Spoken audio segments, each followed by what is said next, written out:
episode 92. This is Lego, and I've got with me Hove and our special guest this week from the Destiny community. We've got Danfinity. Thanks so much for joining us, man. How's your week been? My week's been great. Also, hello and stuff. It's been pretty awesome. I got this neat little shirt that I ordered from the podcast Podclash. Oh, yeah, mine just shipped. I just got the notification. I'm excited. I got mine yesterday, and I haven't taken it off except for the walk today, and then I put it back on for this because I was like, this is so meaningful. This is what brought us together. Yes, exactly. That's the reason we're here. I've actually seen your name around Twitter so frequently. I'm so sorry. No. As a good thing. Like, people are like, I've seen it posted before, or somebody else said it on another podcast before I really got to know you, or before you started being on the Planet Destiny podcast and stuff like that. Like, way before any of that. Somebody had posted like Danfinity might be the nicest person in the Destiny community, and I was like, what? Who is this guy? And then the reason I was interested in that is because he's used us telling him he's the nicest person in the Destiny community. He has to defend his title. So he was pissed. I was like, who is this guy? Let me find him. Except since he is up there on the niceness level, it wasn't like a growling, who is this guy? It was, I wonder who this gentleman is. Let me wish him a nice day, and how do you do? I doff my cap to you, sir. Hello. No, but you've got a balancing act going on, Dan. You have a lot of things in the community going for you. A couple of different podcasts, I hear. Yeah, currently, so I am the new kid on the block when it comes to Planet Destiny. You could say that I'm the Jonathan Taylor Thomas of the podcast now. Ding, ding. Throwing it at the beginning. You could also say that so it's really funny. So I do that podcast and talk about Destiny weekly, and it's really fun. And I also have a podcast called Side Quest Sunday where I talk to content creators about their origin story or like just some of the stuff that they make, or maybe none of that at all. Sometimes it's just not that. And it's super fun. Yeah, it's, I don't know. I've got a lot going on. I'm unemployed. So doing these projects have kind of kept me sane like a little way, but all of that's kind of coming to a head because it's like, oh, now I'm getting job offers. This is weird. Oh no, now I gotta really play the balancing act. exactly I gotta add a couple more plates, so it's gonna be fun, but yeah, really nerve-wracking. Well, yeah, it's funny you mentioned that, you're the Jonathan Taylor Thomas of the podcast, because a lot of people here think I'm the Joey Lawrence of this podcast. Whoa. Yeah. I don't know if I would go that far, Hove. No, definitely. I'm like the Joey Lawrence of this podcast, and you're definitely the Steve Urkel of this podcast.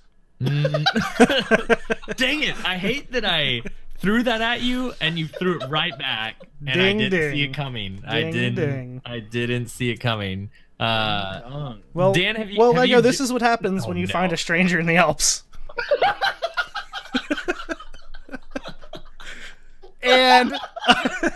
And again, I'm the first person to get all my words out. You're already done. I'm done. What the heck? Oh my gosh. It was wonderful. Those just went together like, I don't know. Oh, peanut butter and jelly. What they go together like cookies and icing in Dunkaroos. That's what they go together like, Hove. Not bad. Oh man, not bad. It was sketchy. It was sketchy. Like moon shoes and Big League Chew. For someone who's not it doesn't listen to this podcast regularly, we do a game called what do we call it? Word insertion, conversation penetration, whichever one you want. It depends on how dirty we're feeling for the day, I guess. Yep. But yeah, so we all have a list of words that we're trying to fit in from the 90s, because we're in the 90s of episodes 92. That was clever, Hove. I appreciate that. Yeah, I thought it was fun. I like the 90s. I'm gonna have to say Dan is a natural. He has all three of his in too. I know, and I have one single word. Yeah, well, to be fair, your second one is all right. Your third one, I'm sorry, because I have no idea how that's going to work. I'm anxious, but I'm excited at the same time. I think we're going to find a good place for it. But can we talk about dunkaroos for a second? Wait, for real? Oh my god. Those were amazing. And why are they not popular anymore? And like, where can I find them now? I think you can still find them. They're just in dumpsters. Yeah. They're like, in a giant landfill with every copy of the Atari Superman game ever made. Mm-hmm. No, it's like a cake fit into the form of a Lunchable, you know, like portable, but like one of those confetti cakes, you know, but you can like just take it around. No, that's how I see it. It's like a cake in a short skirt and a long jacket. Yes. Ooh. Yes. Ooh. Gosh. Cake that you fit so many things together right there. My mind just blew up. Okay. Guys, you brought me in. You brought me in to play this game. I've been playing this game my entire life. You merely borrowed this game. Yeah. Yeah. I'm glad the pod clash wasn't in, you know, like how quips? Good we are with words. Yeah, quips or yeah. Oh no, you guys earned every ounce of what you guys did. Oh my god, that was amazing. Man, we would have gone a different direction. Let me tell my you. god. That was amazing. We just wanted to make it through the first day. The SideQuest Sunny team just wanted to make it through the first day. We were just like, you know what? We're up against Focus Fire Chat. That's going to be sweaty. I know that one's going to be real sweaty. And I was like, if we progress any further than past day 1, we are lucky. Okay. And if we face REZOcast, just prepare to have your butts handed to you. Well, to be fair, Planet Destiny had quite the crew, and I had to fight for my life that day. Like, I was not I thought maybe the Black Link or might be on there, or some I don't know. Like, I didn't not dissing the Black Link by any means, or Mega. Like, I thought Mega might be on there just for fun or something, and I was like, nope, they're not messing around. This is gonna be all out war. Yeah, I'm glad I wasn't there for that one. All I was trying to do was get Hove to play the next day because he couldn't play the first day, and I was like, please just don't let me die going around this corner. No, the team shot. No, Ned Mana, fate, save me. I can't do anything. I had it easy because like my plan was You're welcome. No, that's not what I meant. That's not what I meant I had no pressure because if you guys would have lost, I would have never let you live it down. I didn't do anything wrong because I didn't play. So I'm like, you guys couldn't even win, so I could play. Now, if we would have lost, I would have just said, well, we were playing. It was the second day. These were better teams. Like, of course we lost. So either way, I was getting off easy. It's true. I should have been the one aiming for the second day. Let's take a step back for a second. Okay. Talk about how our weeks this week. We're kind of living in the past here. How have our weeks this been? Have y'all been doing the faction rally at all? Did y'all live it up in Iron Banner while it lasts? How y'all feeling about it? Well, I got to level 50 on PS4 last faction rally. Nice. On which faction though? Which faction? Future War Cult. Yes. Okay. Thank you. And like I was like, this time I was like, oh man, I've got a real dilemma because like I gotta go for another one. And then somebody was like, oh no, like after season 3, those catalysts are gonna be available like some other way. And I was like, oh well, then Future War Cult it is all the way across the board. So I did that. I'm slowly grinding on Xbox. I figure I have a couple more rallies until the end of the season. Yeah. I just started a PC character as well. Oh my gosh. Last week. So what a grind. It's already at 300. So I'm ready to start raiding on PC, I think. Wow. Other than that, man. Yeah, man. Well, I'm unemployed. Like anything else to do. What am I supposed to do with all this time? Get the catalyst. I apply for work. I play video games. I stream video games. I hang out with friends. It's pretty sweet. And then I'm going to have a job on top of that. So yeah, who knows, man. Hove, what about you? Well, Iron Banner, I don't know. I had no desire to do any Iron Banner. I didn't really touch it. I did like 3 matches, and then I was like, yeah, no, I'm done. That's it. That's all I want to do. faction rally, I got to 39 the first faction rally. So the first day of this one, I did, the daily and the weekly, and I immediately hit 50. Future War Cult. yeah. So I got Right. my Sunshot Catalyst. I'm working on that. And you know what? I think, I know they're going to be available otherwise, so there's no pressure, but I think I'm going to try to get Graviton Lance in the third one, or the Catalyst, because really, like, if you stick with all the, you do the weekly and you do the dailies across your characters, it's not that bad of a grind, honestly. I think they did a pretty decent job. Like, you have to work at it, but it's not like a sit down and play for 6 hours a day type of thing. So I got all my stuff for that. I've been playing that. I don't know, just kind of goofing around with friends. It is the sniper for Escalation Protocol this week. So we should try to do that at some point. I want the sniper. Yeah. Dan, do you have any of the escalation stuff? Are you rocking any? Okay, so the week of the pod clash was nuts. Yeah, it was. Because that was also faction rally week. So I got the Sunshot Catalyst that week. I got the Ikelos submachine gun to drop from EP, which is what I used during the pod clash. Nice. And it was amazing. I want it so bad. I pair that. I use in my normal setup. I use Autumn Wind for kinetic. I use that Ikelos SMG for the energy weapon, and then I use Quick Fang, aka Weeb. Yeah, because I'm your local Weeb dealer. I love it. And we just use those three things, and I'm set. I don't need anything else. And I just have a super fun time with that loadout. But that submachine gun is nasty. That's the only one that I've had drop. Is it a 600 RBM or is it 900? It probably is 900. I think it's that. I think it was that new. 720. It's 720. Yeah.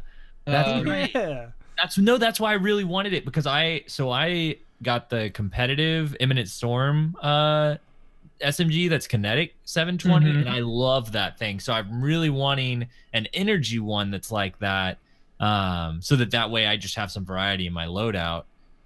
Oh, the I forget what the perk is on it, where like when you're closer, it just tears people apart when you're up close. Yep. You can't if you're at like 10 paces, it's not gonna do anything. Just period. Don't even try it. But if you're up close, like 5 paces away, holy cow! Yeah. That person could be hitting you with Graviton Lance, and you're like, and just paintballing them, and they're done. And you can hit their body too. Like, it doesn't even have to be the head. It's just all around, just destroying them. Yeah. Done. Exactly. Love that thing.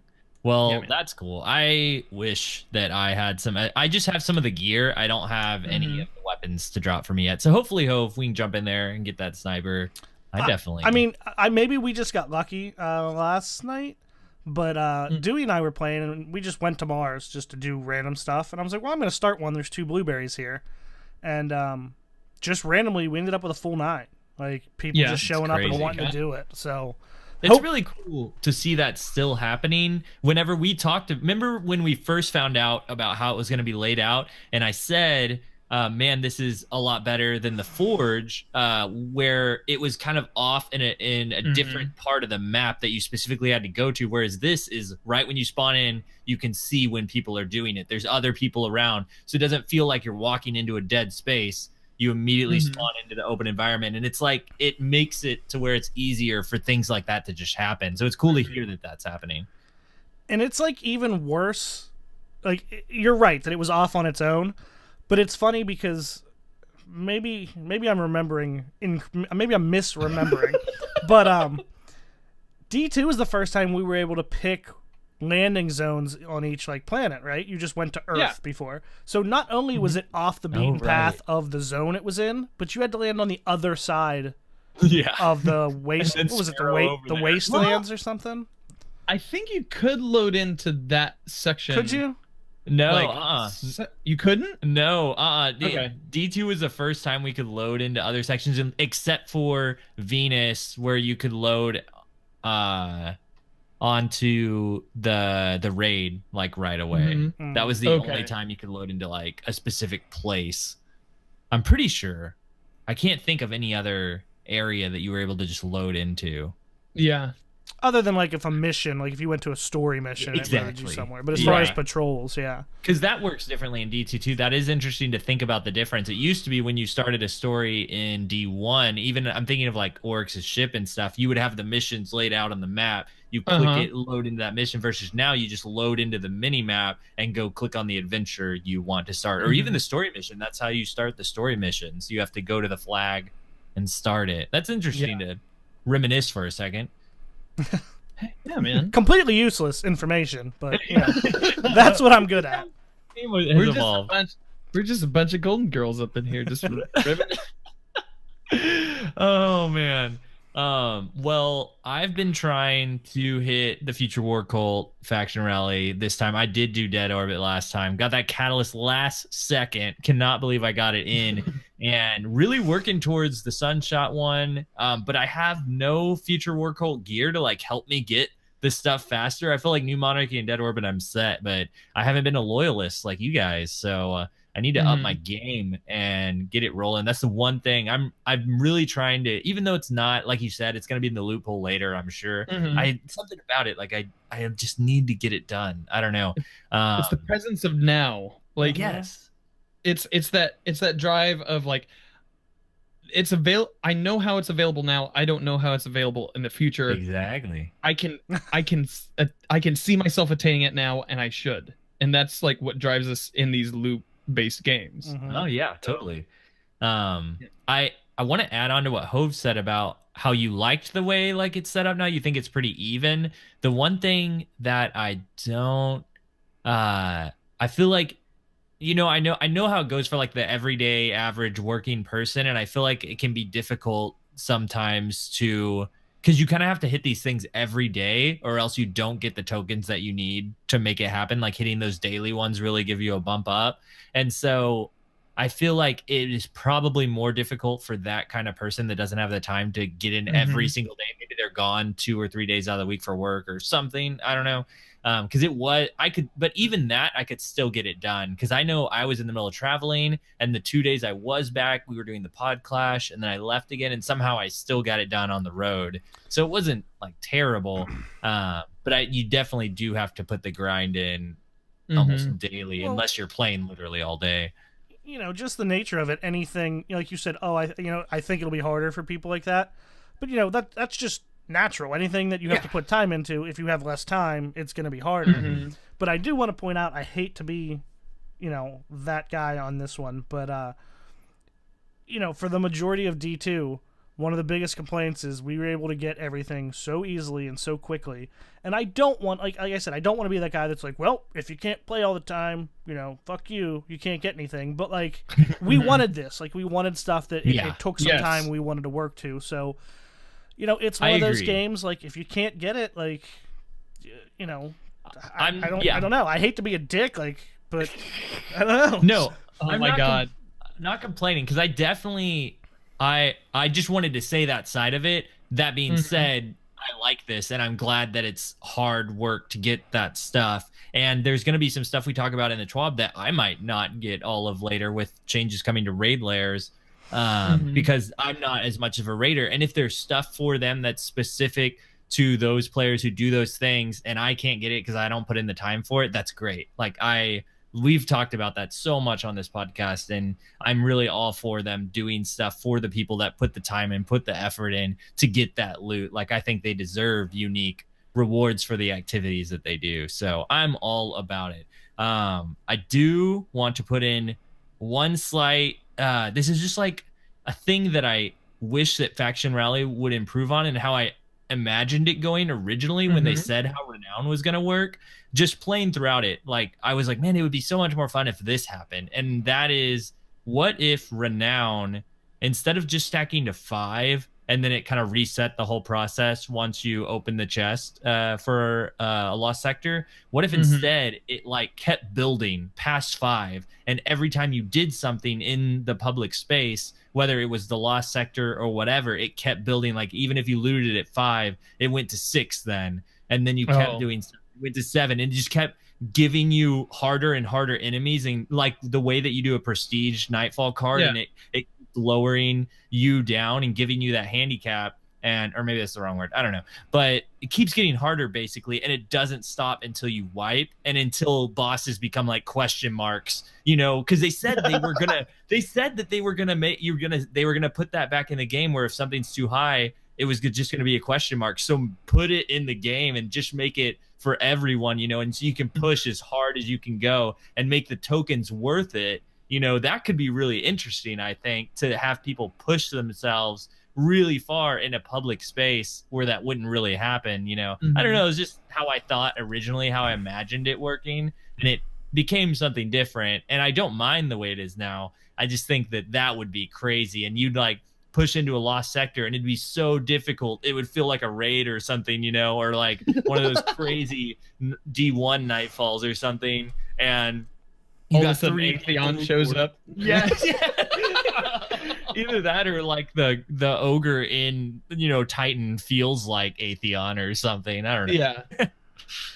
Well, just bump him off the corner. Yeah. Nova bombs and vortex grenades. Yes. The only thing, and I only even say this because I ran into something that would make even worse. So when we were doing that escalation protocol the other day, I told you we had 9 random people. I know what you're going to say. Yeah. And then, so we were like, well, there's still people here. Let's start it again, see who sticks around. 3 left, so we had 6. And it was fine. Mm-hmm. And we got up to level 6 in escalation protocol. Well, all of a sudden, level 6 was the public event one. And we were all wearing, gear and stuff. So all of a sudden, we all had 3 renown going into level 7. Then that creeper ogre that just shows up all the time, he showed up during it when there were other ogres, so we killed him, and he was an extra renown. So we're on level 7, short 3 people with 4 renown. That shit was hard. We did not beat it. Oh, my God. So, I mean, that kind of stuff, and also, say you build up to 10 or 15 renown or whatever, and then you're like, okay, well, like, we're done doing this stuff. I just want you to do something fun. You got to die 10 or 15 times to get that renown back down. Oh, right. Or just go or leave load into a sector. Yeah. Leave somewhere, or no, you can just leave. You can go to like fast travel if you try to fast travel with it, it goes, your renown's in jeopardy. I don't know if you want to do that. And you're like, I want to do that every time because it's faster just to do public events. You don't know the code. But either way, that was Dewey and I were like, fuck, like, god damn it. Well, what's funny is you can't even leave because you got your other guys that are already in that instance that you've matched, and so you don't want to leave. I didn't think about that. They should somehow, they've got to turn off renown for escalation protocol. That seems like a spaghetti, code of a mess to fix. But and here's the other thing on that flip side. Folly. What happens if you want to keep your renown and you're running through that zone and one of the blueberries starts escalation protocol? Then you lose your renown. Yeah, that flip side. too. Yeah. Yeah, I don't know what the fix is, but that is a problem because you said, earlier tonight you were like, the sniper, we should go get it, and I was just thinking about what happened to you and Dewey, and I was like, but what if that happens? I mean, it's still, but here's the thing: we still got to 7, and you only go back 1 if you you don't beat it. So True. And you can just have everyone die really quick, like 3 times. Yeah, even though we had blueberries that weren't in a party with us or anything. So, but either way, like we almost, it came down to we were like, come on, let's see, we can do it, and we didn't do it. But when we died, then we started right back at 6. Did that as was a breeze because it wasn't the public event this time, and then came back and did it, and we were fine. But it still was a pain in the ass. We were so mad. No kidding. My gosh. Yeah, that would make that impossible, basically, if it went the way that I was saying. Well, oh my gosh. Could they tune the renown to just like if you're wearing the faction gear? Yeah, or the emblem, faction emblem. Yeah, that would do it. Because then that doesn't affect the gear thing, so I'm down with that. That would be awesome. You could do the emblem, yeah.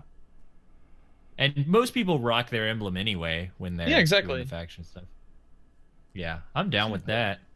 Well, before we go any further, I know we have a ton of Destiny stuff to talk with the TWAB, but I want to get to know Dan a little bit. We have this guy, Danfinity, here. And I want to know a little bit, like, what do you feel like is your place in the Destiny community, man? What can people find you doing typically?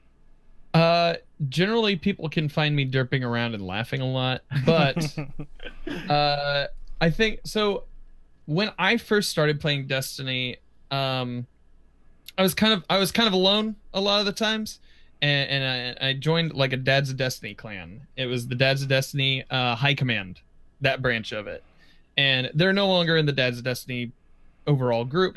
But that was a tight familial feeling that I had, like in playing that. And so as time progressed, I went and worked for DTR for a little while, helping them with streaming content, and I was on the podcast for Destiny Tracker as well. And really, so my main thing is PvE. I love PvE activities. I love the challenge that it brings. There's kind of the thing that I like about it over PvP is that there's somewhat less of like an elitism, I guess, or like a perceived elitism. Yeah, I'd agree. And so I would just like take people through the raids and like just have fun. Like my biggest thing is community. And so at the beginning of D2, I was like, you know what? I'm going to start my own clan. It's called The Current Meta because I thought it was a funny name. And like it's grown into something that like we're doing guided games now on the PS4 side. Nice. Like each Tuesday I post on the 100.io. We get 5 people together. We run, get somebody from guided games, and just do it. Like we do Eater of Worlds. It's super easy. There's 3 encounters each. Like it's not that big of a deal, but it helps somebody get through a raid that might not have otherwise gotten through it that night. And that's really what I want to be like. What I want the clan to be known for, and what I want to be known for, is somebody that is very helpful in the activities that they do. I am complete trash at PvP, so don't even try. We're gonna get you in some no land, or well, it won't be no land anymore, but some sniper fusion rifle private matches soon. Buddy, it's gonna be fun, buddy. You just wait. I don't know if you watched that thing that Moonvold put me through, but it was called the Washer, and it was bad. It was really awful. But yeah, I don't know. I feel like PvE is the great equalizer. Yeah. Of Destiny as a whole, in my mind, the PvC the PvC type player versus yeah the PvP side is like I admire people who are really good at it, but I just do not have the thumb dexterity nor the patience to try to become that. I'm much more methodical in my thought process. So if I go through a raid, I'm like, okay, so I just need to stack this, and this. Awesome, cool, got it. Let's go.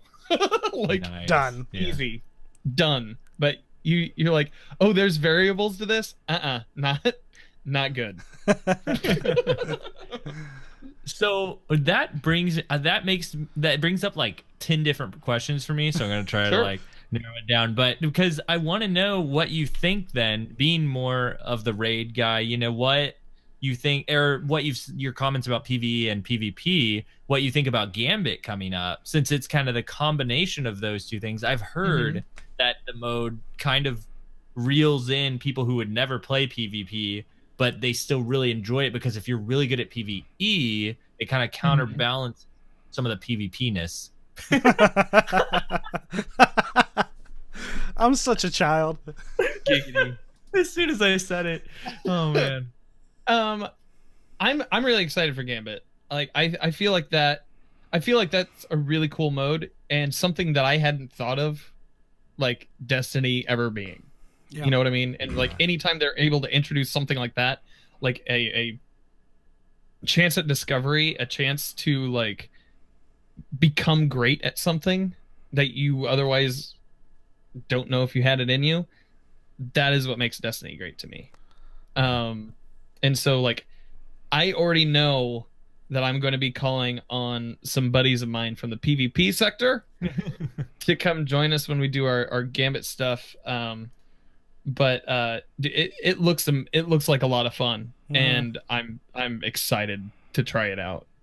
That's cool. So. Yeah, that's the one thing I've heard from the community a lot, was especially people from the summit who got to like try it out, was saying, or E3 actually, not the summit. Both. Yeah, both. The NDA is up for the summit too. Yeah, so was saying that it was so fun to form a team that was some people who were good at PvE and PvP, like having both on the same team to kind of coordinate different roles, you know? Like, God, I can't wait to play it just for that reason alone, like the distinct like roles that we've never had before in Destiny. I already know I'm gonna call him Landfell, my buddy Juice, like a couple of other buds from the PvP side to just be like, you guys are going to be the people that go and to the other mess with side. everybody else. Because like I'm really good at taking down bosses. I'm really good at it. I love doing that stuff. You go do that because you're good at that. Okay. All right. See you later. And like, and let them go do what they need to do. It's awesome. Yeah, man. I'm really excited. I had another question, but I can't remember what it was, so I'll think of this other question, which is podcasting. How did you get into that? Was that just a natural shoot off of streaming, you feel like, or did it come a different way for you? So I used to work in a library, and I used to listen to an embarrassing amount of podcasts. Like, and that's, me too. Like that comes from like you don't have to interact with people all the time. And so like when you're shelving books, you can be listening to Brian Posehn and Blaine Capatch playing D&D with a bunch of their friends. Yes. Or like you can listen to like I listen to a lot of I Was There Too, which is a show that is about the people in the background of movies who you wouldn't necessarily like contribute as like an actor in that movie. Like it's kind of it's fun stuff like that. I listen to just a lot, and I guess I got started with DTR, and it was mainly just like I would plug my headset into my phone, and that was me. I sounded a lot like this when I was originally podcasting, and then the opportunity was like I started streaming more, and I was like, you know what, I should build a rig for streaming because I'm getting better at it. The community around me is growing, so I kind of want to up my production value. And I was like, you know what else I could do? I got this fancy Blue Yeti mic because I know you guys are sponsored. But, I got this Blue Yeti mic. I got this fancy computer now. It's just a waste if I only use it for streaming, right? I mean, that's like once a day. So I was like, let's do a podcast. And I'm working with the Tracker Network, the Destiny Tracker Network, to like, they are helping to promote it. But like, it's like, it's fun just to create stuff. Yeah. And when you have the means to, I have a machine that cost me about $1,000 sitting next to me, and I feel bad when it's off. Right, so yeah, man. So I just love to create. I was in bands before that, before all the podcasting stuff. So I know how to kind of hone down pretty quickly some material, and that translated over into streaming, and that translated over into podcasting.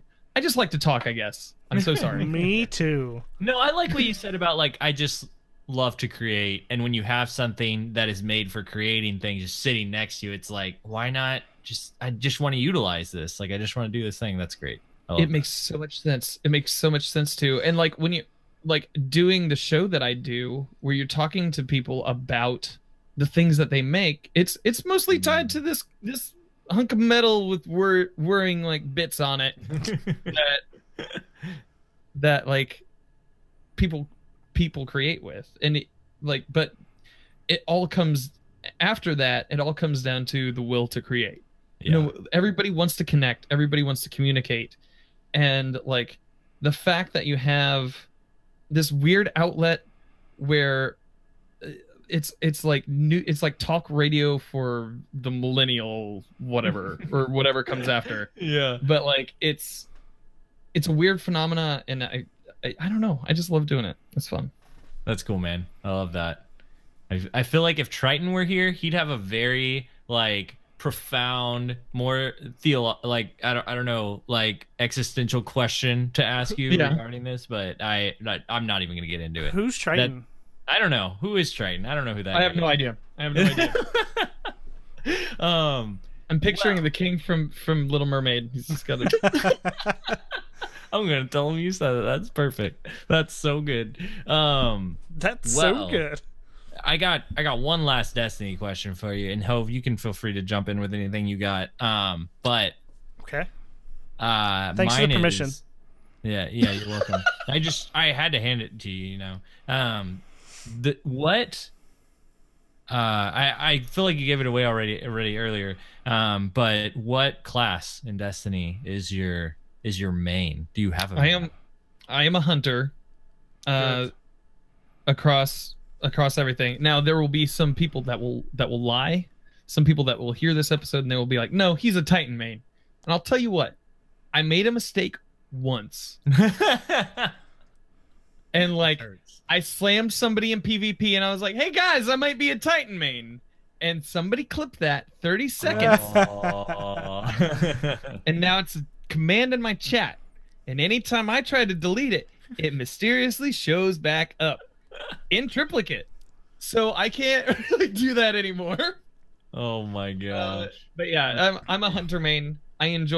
I've recently been falling in love with the arc staff. I feel like that is a really solid super, like in PvP when we were training for the pod clash, I only exclusively used that and I was like, damn, this is really powerful.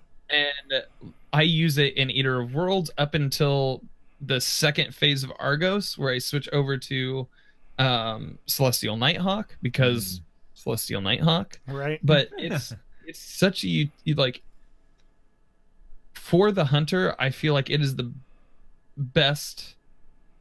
Maybe not for like spread out ad control, but like for crowd control. If you have a group, a tight grouping, you're going to be knocking those things out quite rapidly. I was going to ask you, like, for PvE, what makes it shine for you? Because as a PvP player mainly, I like just see that side of it. So what in PvE makes it shine? Man, so that top tree, I believe the top tree is one where you punch and you can kind of like disillusion everyone. Disorient everything around them. And no, they get disillusioned. They just stop doing their jobs. Like, why are we here? What? Why? They don't pay us enough. But no, they get disoriented. Like, that's really powerful. I like using that over the combo hits. But I feel like, especially in Eater of Worlds, where you're dealing with just mobs that just come at you. They're constantly coming at you. The tethers are good, but the mob is still there. And if the tether disappears, they're still there and they will take you down. Yeah. And I've had situations where that has happened and I have not been happy about it. But I feel like Arc in that section is solid. You're able to create a ton of orbs and move fluidly around the map. You can cancel it out by grabbing one of those skulls at will. And then move on with your life. I just did like Spire of Stars for the first time last Sunday with a group, and they were like, "Oh, if you're on Hunter, you're gonna want to use Arc Staff, and you're gonna get to jump and hit your trigger, like in order to like, that's the combo that you're gonna use on the boss."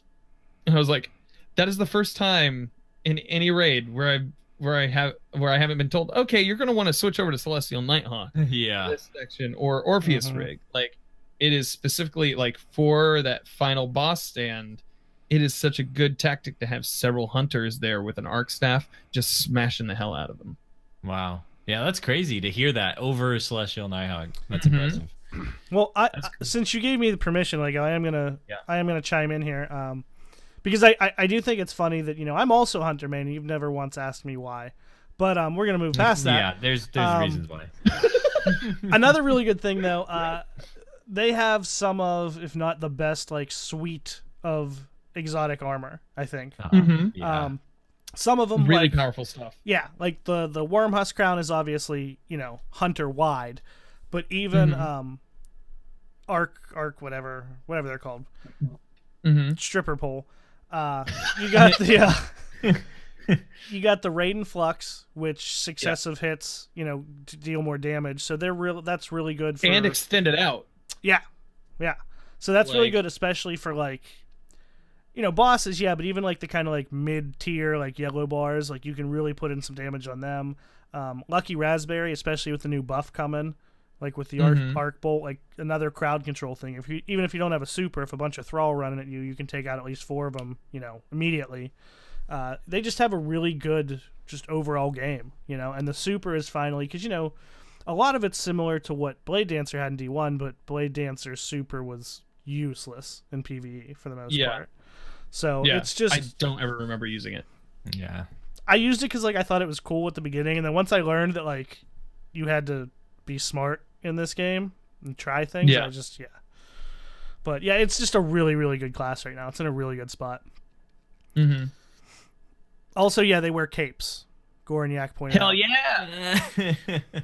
Although in chat they asked me the other day, they were like, "So what kind of like what do you want to see in or no, that was today on Planet Destiny." I was asked like, "What do I want to see with like the new expansion? Like, what kind of capes I want to see?" And like someone was like, "I want to see like the ones where it's just a cape and not like the top." And I was like, "Dude, if hunters could start getting ponchos, that would be pretty sweet. I would be Clint Eastwood all over the place. That would be amazing." I have to say, one thing that I missed from D1 a lot was the hunter cape that was not a cape at all. It was just like a neck tie thing. Yeah. The scarf, yeah, that just like let you run around capeless. It was awesome. The Fred from Scooby-Doo. Yeah, it kind of was, yeah. Another one pointed out in chat real quick. Shinobu's Vow. Gorniak pointed out in chat. Yeah. It's another good one.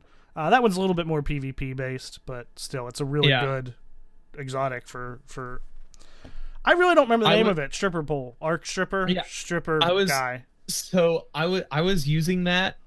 There was a weekend where that was like everybody discovered Shinobu's Vow. Yep. And that was just I think that was the doubles weekend or something like that when it was Crimson Doubles, right? It was it was sometime when they first announced Rumble, because I remember that was what I was going to, and I was always running Shinobu's. It was so good. I was running that like exclusively because everybody else was using it. Why not use the tool that the masses want to use? Exactly. And it was a Sunday, and I hosted a Pope Bear, and he was complaining about all the people using Shinobu's Vow. He was playing with his son, I think, but like he goes, "Man, all these people were using Shinobu's Vow. They're all just like a bunch of pansies." And I was like, "Well, I mean, like, I used it exclusively this week." He goes, "Dan, you're a pansy." That sounds about That sounds like Pope. Yep. Good. It's great. Oh, that's awesome. Well, I think it's time, guys. I think it's time to jump into that TWAB or TWAB. That movie TWAB. Isn't it TWAB, since that's the way that Bungie devs spoke it themselves? Like, wouldn't I don't know, man. They say Vidoc or Viddoc instead of Vidoc. I don't know. There's better ways of saying things. They also said Antiope, Antiope, and Antiope. All well, it's definitely not Antiope because they didn't make that name up. It's actually based on something, which is Antiope. Mm-hmm. So, but they call. I'm just saying they call it. They also say Atheon and Atheon. Nah, that's true as well. Yeah. I prefer to say TWAB like the penguin from Batman Returns. TWAB. That's pretty good. Also, before we jump in there, like I just want to point out, you still have only used one of your words. You're really slacking. Or I'm really slacking, or I'm creatively waiting for the precise best moment. I mean, I would definitely believe you if every week we didn't have this conversation and then you don't use them. No, I've only not used them one time ever. Oh, does Lego have a Lego have a does he have a quip debt that he's got to use up? He doesn't know. He has a problem with he's bad at this game. He has a problem with insertion. I don't know. I guess so. I mean, don't we all at some point in our lives? Okay. Well, for this week's TWAB, we've got the beginning of it. Just some of the Bungie devs are just talking about like their reactions to everyone else's reactions to the E3 trailer with Cade and everything coming out, and they're pretty pleased by it. And I have to say, I would be pretty pleased by it too if it got, more than just the Destiny community talking about what's going on with Cade, and everybody who stopped playing, got their attention as far as like, what's going on with Cade? That was like one of my favorite characters, and everybody's super interested in it. And it really stirred up everyone. All the devs talked about the revenge factor that has been put into all of our hearts now, as we all want to see the destruction of the Queen's brother. But it really has like stirred up and united Destiny fans more than just we want to see this new stuff. Oh, there's this new stuff we're excited about, but it's like we're all united to go kill this one guy, basically, to extract revenge, which is pretty dark, in and of itself. Not even just like everything going on with Cade, but now what we're going to do because of it seems pretty dark for a regular shooting aliens game. I don't know, it sounds pretty crazy. To be fair, he's an alien. He is half. Yeah, is he? I mean, kind of. Why isn't he an alien? He's from the reef. I guess, yeah. I mean, as much as an alien as you would be to Texas, right? You're just an alien. You're just an alien in general. Okay. I don't know. Like, I feel like Destiny needed kind of like a galvanizing moment, and like Destiny 2 needed a galvanizing moment. Yeah. Destiny 1 already had all of those, but like with Destiny 2, it needed a galvanizing moment, and what better way than to send off a character and spiral our characters out into a revenge spree. Yeah. Right. Perfect. Not to get too far ahead, and I just want to touch on this quickly because we still have the Forsaken, but especially with them saying that the stuff during the annual pass isn't going to be story driven with cinematics and stuff. I just hope they do it right after we get the revenge and everything, because if you lose Cade and you don't get some sort of character that we care about to replace him, and don't have some sort of story, like a plan of where to go after that, you lose the only like Cade was like the story for the most part. Let's be honest, right? Well, he's the personality. Yeah, he's definitely absolutely. the Personality, yeah. and the person that they put out as their poster boy for Destiny 2. So, from what I understand, it's not that they won't have story; it's that it won't be told in the regular way. So, with a focus on cinematics. But like, as long as they're telling a story through, like, kind of like what they did with the what was the free expansion that they did pre Age of Triumph?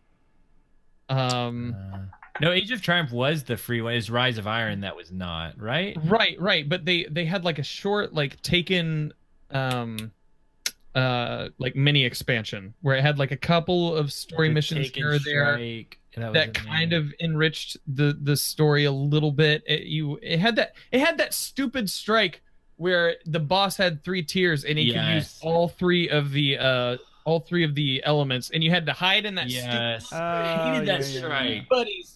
And you're just like, God damn it, I gotta take out all these, take it along the sides, I gotta kill the blights, or else I can't touch the floor because it's lava, and now all this other stuff. It's not House of Wolves. Yeah, no, not House of Wolves. I saw that too. I was like, no, that's not right. But as long as they tell it in stories that you play through, I feel like those will be successful as long as they are true to the lore. I'm honestly not that worried about the whole where the paid thing is going, and where cinematics aren't as big of a deal. Like, I trust Bungie with that kind of thing, as far as like getting more content as opposed to just cinematics. Like, that sounds more exciting to me, to have more to play. No, I'm not. I mean, that wasn't directed at the way they're going to do content. I think it's great because, in all honesty, any time and money not spent on cinematics, when they're saying the focus of all these is going to be end game, grind, hobbyist type of stuff,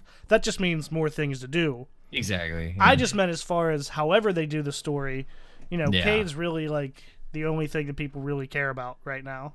I do agree with you, and I think that even regardless of what comes after, just as far as this story right now that we're gonna get in Forsaken, I think that you're right that regardless, the other characters need to be built up, even if there's not a new character introduced, just like build up the characters that we even have now and make them have more personality or more meaning behind their actions. You know, like Ikora's grown on me a lot.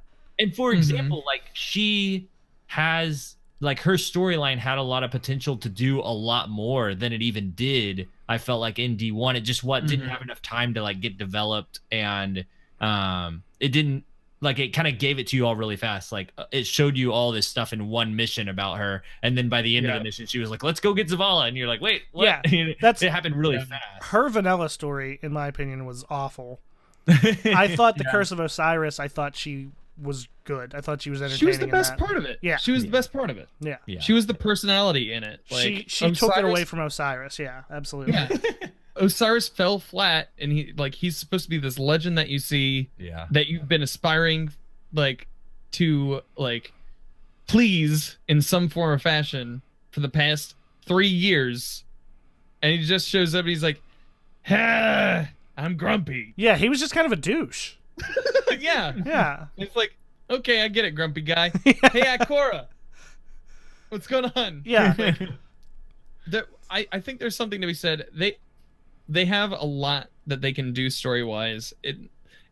Having gone through the experience of mourning someone close to me in the past decade, that really galvanized a group. Like, that's not the last thing that it did, but like it really brought my group of friends together and kind of fleshed out our relationship in a way that was more meaningful in the end. And it really sucks when you have an event like that happen, but good does come out of it, and I feel like there's a story that they could tell that way with the remaining members of the cast. I don't know. Let's just hope that none of them get too expensive. So yeah, for real. I like that real world application to it, like this fictional world, though. That makes a lot of sense. I like those parallels.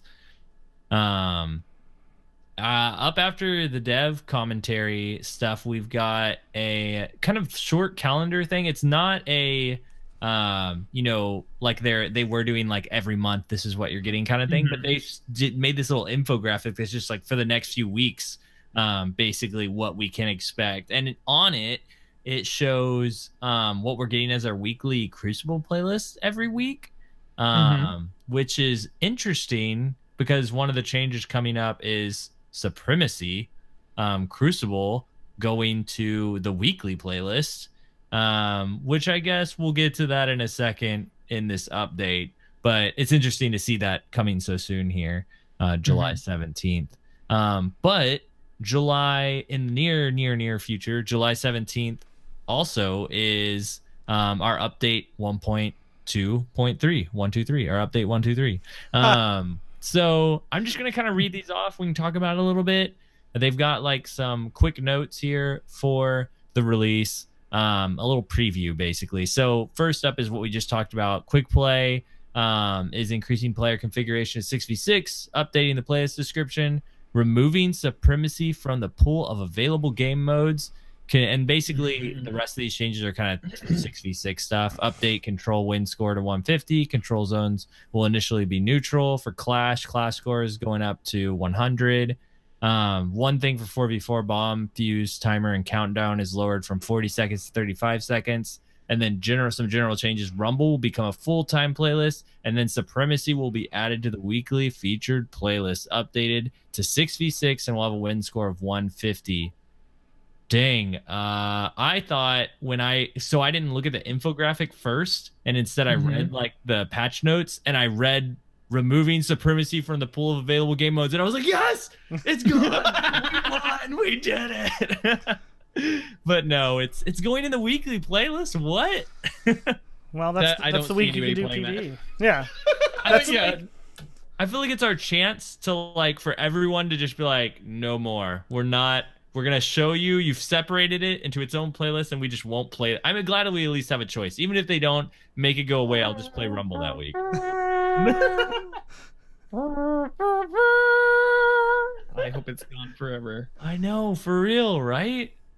Does any at us at REZOcast, if you think Supremacy is great and you think it should be around, and you're like steaming right now, like, what are these guys talking about? I want to hear your words of hate, because I have words of hate. Anybody, nobody is going to message you. Everybody's just like, we agree. We agree. Yeah.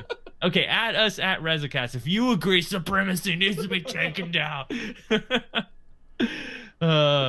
So I do love quick play going to 6v6. I'm really excited to see how that pans out, and the difference, like competitive being super different now. It makes me wonder if they might take or give us back radar in competitive now that it's different than quick play. Like, I don't know. I kind of like it the way that it is now, but I know a lot of people don't. So I'm curious how that will pan out. Do you guys have any thoughts about any of this? What? I'm sorry, I was tweeting REZOcast. Somebody. Yeah, sorry, I was commenting to people in the Twitch chat. What was that? Do y'all have any thoughts about quick play going to 6v6 or any of the Rumble becoming full time? I'm super excited about that. That's good. I mean, I'm not quite as excited about Rumble as you are. I do like it, but to not have a single player just Rumble free for all type of game mode was kind of baffling in the first place. So, Dan, do any of these changes even, like, I know you're not as much of a you're more PvE is where people can find you, but when you hear changes that are more like 6v6 being universal, does that draw you in at all, or are you like whatever? So what I liked about D1 is that even though I was a potato, I could if we got done with a raid, we could take that same group and move it into quick play. Mm-hmm. And I think that that's something that they're trying to remedy in D2. They're trying to like justify that switch so that you can be like, okay, now I can go from a raid and go directly into 6v6 and quick play now. I still play Call to Arms each week because, I mean, we all need to get like up to our power level. We all need powerful gear, and that's a way to get it. Quick play, I liked Iron Banner in 6v6. Some of the maps are super small for it. And that can be a little jarring, especially, oh my gosh, what was the one, it's the Mercury map that they just changed, that they brought back. Yeah, that map with 6 people. Burnout. So when we were practicing for Pod Clash, we would have a team of 6, and we would go up against a team of 6, and every time 2 people would be left out of the pack when we spawn into an area. So like when we'd initially spawn in as a team, 4 people would be together, and then 2 people would be across the map. It happened a lot on that map. Mm-hmm. And so like that's, I don't know. It's gonna be interesting to see how the general populace feels about these changes now that they're coming to things like Clash. Because we haven't really had that before in Destiny 2 now, like 6v6 Clash. So I don't know. We're going to need to see more maps that have a little bit more elbow room in the future. But I don't know. I'm down to play PvP. I'm not as against it as I made myself sound like earlier. But it's I don't know. I think a lot of these are good changes, especially Supremacy coming out. I like Kill Confirmed. I resonate with you in the Twitch chat right now. But like, I like Kill Confirmed, but like having it pop up, oh man, it's like, it was a lot. It was like 60% Supremacy and then like everything else. Yeah. And 40% everything else. And sometimes you just want to play Control or Clash, and Supremacy was really diluting the pool for me. Not having the choice was huge. Like, that was or like a vote. Yeah, and Kill Confirmed, you like could play, I'm gonna go play Kill Confirmed, and that was it. Yeah, I mean, I think Supremacy, was never super, beloved in Destiny, but I also do think, as you guys kind of alluded to, it mostly fell victim to the whole quick play competitive thing instead of being able to pick what you wanted. Yeah. Because maybe if it never came, if it was its own thing every once in a while, you'd be like, you know what, maybe I want to go play Supremacy. But when it's forced on you, everyone's like, I'm done. Like I don't want anything to do with it. I didn't mind it when it was Iron Banner. Actually, Yeah. I didn't mind it in D1 when it was Iron Banner. I thought that it was a good mode for that, and like you could have one person specifically designated to picking up crests. But like, man, when it's like 3 times out of 5 and you're just like, I don't want to play this anymore, but I have to because I want the powerful gear. Yeah. Well, Lego, you did ask. I feel like you need to maybe check them and read them. We got two tweets already from people who loved Supremacy. I think you should check that and read it on. Is one of them you? No. One of them's from the REZOcast. Wait, did I do that? Speaking of Steve Urkel. Did I do it wrong? That's a serious question. I might have. I'm kidding. Oh, okay, because I've been known to do that. One of them is definitely not for me. I cannot say anything about the other. No, man, I don't even want to look. I mean, I feel like you have to. Oh no, what is happening? We have diehard fans that took to heart when you told them to tweet, and they tweeted immediately. Lego. Apparently, these diehard fans are REZOcast. No, nuh-uh. I honestly don't know what you're talking about, Hove. Are you on the REZOcast account? Because otherwise you won't see it. Oh. This is so compelling. This is how you do good podcasting, guys. Yeah, we're super professional. I don't know if you've noticed yet. Yeah, exactly. I have, and I'm taking notes. Oh, no. Wait, all right, don't ever do this. Never seen anyone do that before. Okay, here's the thing. The the person who wrote "I love Supremacy" at REZOcast also put in the Twitch chat that he wanted the choice to. Yeah. So. But he loves Supremacy. Well, there's somebody else put something. Yeah, the other person is Hove, and he's lying. So I don't know what to do about that person. Look, man. I think the best thing to do here is just to wash your hands and move on. Yep, I think you're right. I think we just gotta let it go. That Hove guy, we're just gonna have to let him go. Yep. So I guess I'm now a new host. Welcome. So, might as well take on another podcast, right? I mean, might as well. Professional podcast guest. Well, the next thing we got on the list, Lego pays well, at least. Well, I mean, yes. Is there a 401k? I'm there. We got Crucible ranks update, some more. Which, guys, I'm so excited. I can't. This is the one. I wish I could have read it. Like, I think Hove was in a chat with me whenever I was like, wait, what? Because this is when I wish that I could podcast like live my reactions to things, because my live reaction was amazing. Players, there's so many things in here. Players will be able to earn Valor rank from additional playlists. So now you can earn it in competitive, Crucible Labs, Iron Banner, Trials of the Nine. So basically, whatever Crucible thing you're doing, you're getting some Valor rank. Makes sense. Yeah, makes sense, right? And then not only that, but with Valor, joining a game in progress will protect your Valor win streak for that game. If you lose, no penalties will be incurred to your Valor win streak, and if you win, Valor win streak increases. So awesome. Also, I'm gonna go ahead and read the glory stuff too, because some of it ties in. So now players, oh man, this is so big, guys. Players will be matched using their glory rank. No more skill-based matchmaking, it's glory-based matchmaking. This means your opponents will be of similar rank to you. The higher you climb, the tougher your opponents will be. I feel like I've said it every week on this podcast, something about this. Last few things. Glory loss streaks will be retuned to be less punishing over time. Consecutive losses will decrease the rank points lost instead of increasing. and streaks will still cap out at 5. All rank streaks will no longer reset once they hit their cap. So I guess that means you can just keep going. Just stay at 5. Yeah. Yeah, just stay at 5. Keep getting all the points. So there's so much in here. Getting Valor for everything that you do is awesome. No in-game progress losses.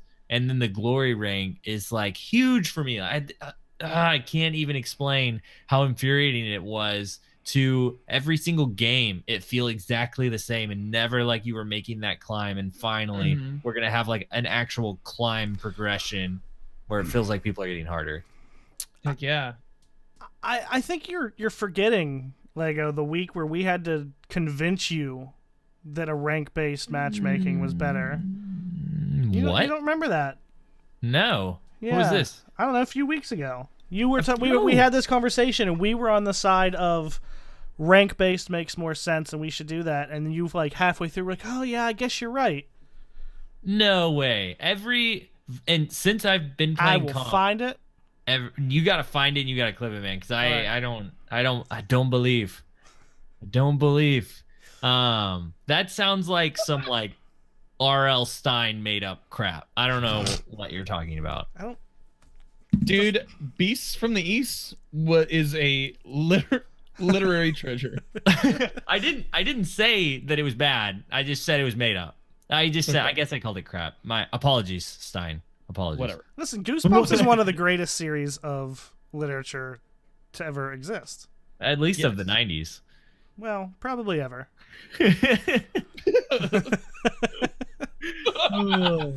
I don't know who I'm going to use this last phrase on towards the end of this podcast. I gotta choose my words carefully. This is gonna get crazy, y'all. Word insertions out of control. I like the all rank streaks no longer resetting once you hit your cap. So if you're on like a streak, you don't have, because kind of what happens in comp, at least I've experienced, because I grinded comp out quite a bit. I've kind of put it to a halt for a little while because it just got too infuriating. But I'm getting close to that pulse rifle. But what happens is you get your group together and say you go on a lost streak for a little while. One thing that could happen is you go on a lost streak and you don't want to hit that 5th one because it hurts so bad. And so you're like, I'm going to quit for a little while and try again with a different team later, or just like we need to rest or something. And so this incentivizes you to not stop because it actually, the more losses you get, the less it hurts you. So it incentivizes you to keep going to get back to your neutral ground. And then on top of that, so the opposite would happen. You'd get your 5th win streak thing and you'd get all those points, and then you'd be reset back to 0, and you'd be like, well, I guess that's it for the night. We did the thing. We got 5 in a row, and now, I don't really want to risk it again. So let's go to bed, And so that kind of helps. Like if you're on a roll, you can keep going. You can keep getting all those points. Or if you get too many losses in a row, you can make it right. So I feel like it works either way pretty good. I agree. I'm all for all these changes. It's kind of things that we, not just us, but it seemed to be kind of almost consensus across the board that, ranked base worked better, and the losing streak, it wasn't even like a punishment. It was like a reason not to do competitive. Like it kept so many people away, and it's something I'm excited about now. I'm gonna hope to try to go for the Redrix's Claymore once all this happens, just because it seems a little more, I don't know, it just seems like a better system. Yeah, it seems like it'll actually be fun to like play with your friends and move up and feel like you're moving up. I think so. I'm with you. Agreed. Well, man, sometimes love don't feel like it should. It sounds like it hurts so good. Truer words have never been spoken. Well, the next section I think you will love, Dan. We've been talking about Crucible a lot, but next up we got the Prestige raid layers are finally coming out, and somewhat what we've expected with a few twists, I think. One of those twists being with the Summer Solstice event, this is the only way you can get to light level 400 before Forsaken comes out. Then we found out we get raid armor ornaments for the prestige raid layers, and there's exotic masterwork catalysts that can only be found in the raid layer. So some pretty exciting things to go after and reasons to get in there. But two things that we kind of knew about, maybe didn't completely know about, where there's going to be new activity modifiers for the raid layers and a new system of curated loadouts that will kind of challenge us to get these done. Do you have any thoughts on all this, Dan? I feel like you are the person to go to. Should I answer any of these? Actually, before I get your thoughts, let's go ahead and get through these questions that they lay out for us here and kind of do a Q&A for us. They put out 4 questions here. One of them is anything happening to the prestige version of the Leviathan raid? Nope, it's going to stay the same. Are prestige raid layers getting pre-encounter changes? No. So everything is kind of staying the same. How many of the prestige raid layer activities will be active each week? All of them, so you can do all of them. And then when will the prestige raid layers become available? The current plan is to be available as soon as 1.2.3 goes live. And so all this is happening at the same time all the Crucible changes are happening. How you feeling about everything, Dan? So overall, mostly positive. I have like a couple of things here and there that I'm a little nitpicky about. For me, and I think a majority of the people that raid, they will be looking more for the exotic masterwork catalysts. I think the general community will be doing more prestige raid layers because of the catalyst grind. The 400 power, I mean, it's already been confirmed that we're going to get to 600 in Forsaken. So that's just kind of like, you're just kind of taking another step up. Yeah, baby. In a world where power doesn't really matter at a certain step, like 400 looks good on paper, but it really won't make that much of a difference. Yeah. Raid armor ornaments. I mean, if they don't make me look like I have a dad bod when I'm running the raid, perfect. But right now, like, the raid armor, I mean, it kind of makes you look a little paunchy around the gut section. You're not a fan of the dad bod? Look, man, I wear the dad bod daily. In my power fantasy, I do not wear dad bod. Yeah, this is a game where you live out your fantasy, like you don't live out what you already are. Exactly. Hey, man, a dad bod would be a step up for me at this point, all right? That is my fantasy. Oh, do you think there's a chance that this raid armor ornaments could be like drastically different than what we've already got? It could be anything. It could literally be anything. For a while to release this. I feel like it could literally be anything. I don't know what it is. I hope, like, what the raids have struggled with is having gear that is meaningful to wear, right? And so, like, they upgraded that a lot with the modifiers, with the raid specific modifiers that were awesome, that you can apply to each armor piece. I like that a lot. They did that a while ago. That is a huge improvement. But I don't know. I feel like some of these cosmetic things, the 400 power weapon thing, the number looks good, but you're going to hit 600 later down the line. It doesn't really matter. I think that the modifiers are really interesting to add to the prestige layers without changing the mechanic, because it will force you to use strategies that you otherwise wouldn't use, and those will be really fun to learn. In my position where I am right now, where I'm running Eater of Worlds, like in under an hour with new people each time. But like that's really interesting. I like the fact that they're like, is anything happening to the prestige version? And they like, nothing is really happening to the prestige version, but they said it might be worth going back and playing some more Leviathan Prestige to see if Callus has a new way to enhance one of your favorite exotic shotguns. That's cool. So they're adding a masterwork there. Prestige raid layers getting per encounter changes. No. Okay. Like the curated bits will probably be enough of a challenge to get that moving. The fact that they're not gating each each of the prestige raid activities, kind of like what they did with Age of Triumph, where you couldn't just go off and do all of the raids for the different gear that week. You remember that? Yeah. Where they kind of cycle through all that. Yeah. I like that they're not gating the prestige raid activities that way. So you can do as much as you want, or exactly, or as little. Like if you just want to focus on Eater of Worlds, you can just focus on Eater, like that kind of thing. When will the prestige raid layers become available? I saw Carolina Gamer 99 post a tweet about this, and it makes a lot of sense.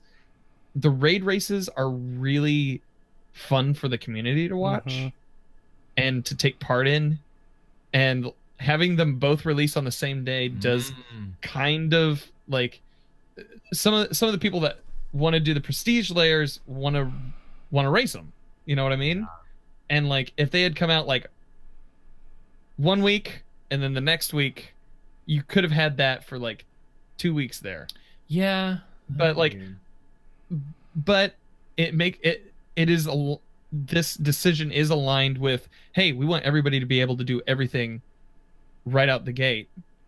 I'm fine with it. It's just like little nitpicky stuff. I'm not going to be salty over anything. I'm still going to play the game. I'm still going to love it. I'm going to bring people in and try to help them get gear, but just tiny little nitpicky stuff. I think if we were to give like those players, the players who like want to be a part of it that maybe can't grind it out to do things right away, I feel like this would be the prestige layers would be the thing to do it on, rather than a new layer, raid activity coming out immediately and the mystery of it all and everything. Because nothing's changing, like we said. It's just loadout and stuff. And so the reason I say that is because I've listened to a lot of other podcasts, Destiny podcasts, who have said, you know, some of them have complained about like, man, I wish that the raid would come out significantly later than the release date of this light level change, so that people would have time to really get their stuff together, so that everyone has a fair chance, rather than seeing the race with just content streamers. And this seems like the,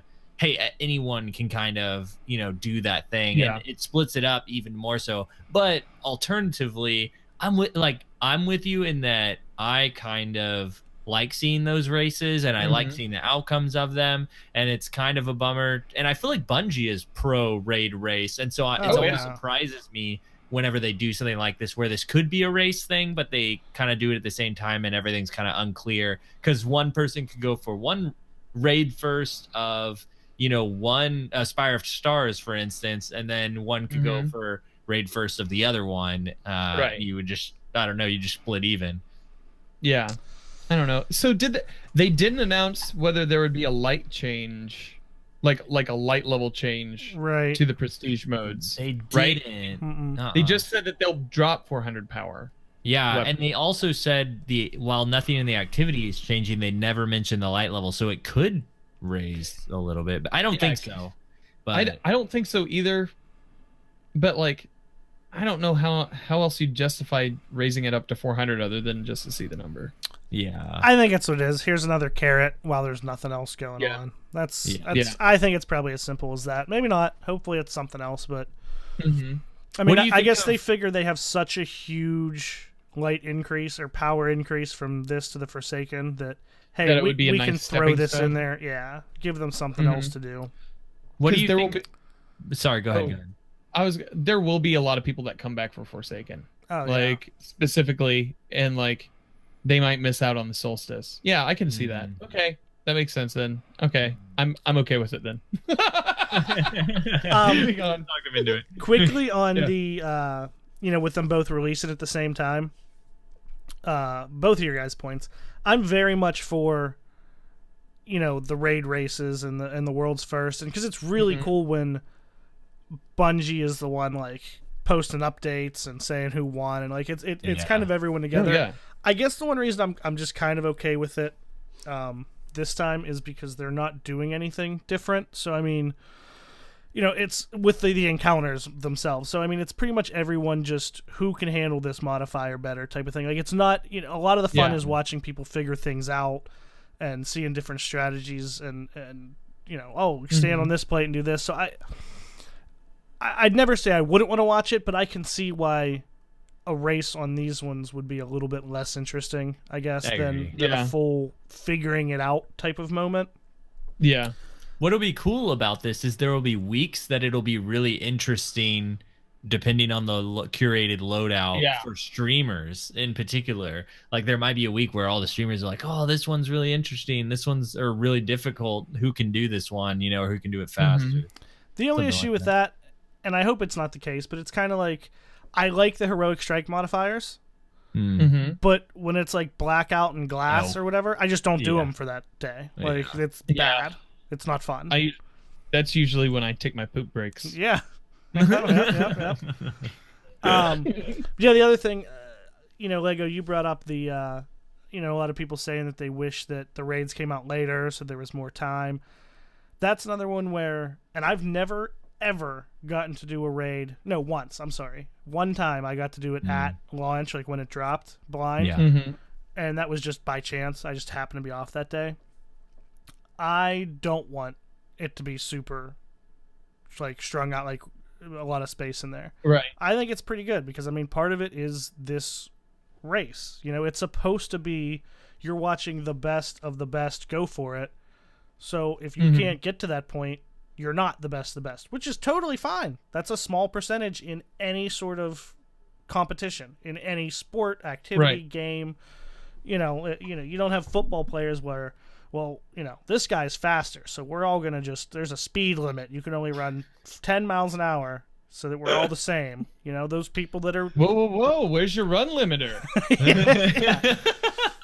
You got to put some weight on those ankles, boy. 10 miles an hour only around here. Yes. So, like I said, and that's coming from someone that I love to do them blind, and I love to watch the raid races, but it's another one of those things. Everybody doesn't need to have the same shot, because if you're not a person who's able to spend the time and get up that fast and worry about it, then it's probably not that important to you, right? Yeah. I have dropped into, I've dropped into 3 raids blind, and each time came out with no completion. And this last time, Spire of Stars, it took me a long time to get into Spire of Stars. I didn't even try to get into it until I was 385. And even then, I was invited by some friends who were like, hey, you feel like doing it? And I was like, yeah, sure. Because I'm not great at figuring out mechanics. I am like, that is not my strength. My strength is learning them and teaching others. Yeah. And like, the faster that I can learn strategies, the better, the sooner I can start teaching, and the sooner I can start honing that down. In Leviathan, one of my favorite ways to teach people how to do the bath section is I say, okay, so basically this is what I've honed it down to. I was like, all this purple stuff is meth. We're trying to keep gold babies out of the meth. How we do that? We destroy all the meth. So let's go. And people get it. I like it. I like it. Yes. Yeah. So it's, I don't know. You can teach people different ways. You can teach them with humor and all sorts of stuff. But that's my main thing. Whenever somebody's just like, no. Hey, no. You got to come over here and do this role. It's like, easy, chief. Like, I didn't understand that I was on the clock here. I'm so sorry. I thought this was Vigi games. And so, yeah, I've never had a good experience running a raid blind, but I always have them when I'm teaching people. I always have good experiences teaching people.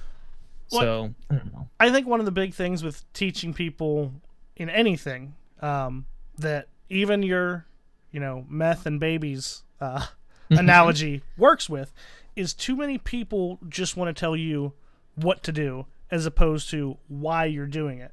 And a lot of people, like, they may completely forget what to do, but if they know the why and the end goal, they'll even, like, remember it as they go. Like, oh, you know what? I'm at A, I need to get B and then C to happen. How do I do that? Oh, go to here. I need to stop Whereas the if you meth. just tell them go from this to this to this to this, yeah, I need to go destroy all of the drugs. But I think that's the thing that's very like underrated and people don't realize. I see a lot of people, or even just people that I play with that are trying to teach me. They're like, no, just you're supposed to be over there, and I'm like, well, why? Just because I said so. Well, listen, Exactly. if you tell me why I'm supposed to be there, then I can go, oh, I need to be there so that guy can't kill Lego. Oh, well, here comes that guy, so now I need to get over there, or else Lego's gonna die. You know. Oh, you Exactly. saved me? No, I didn't say so I was nice. going to go over there. Oh, It was an okay. example, Lego. Yeah. I thought it was like, you know, your motivation.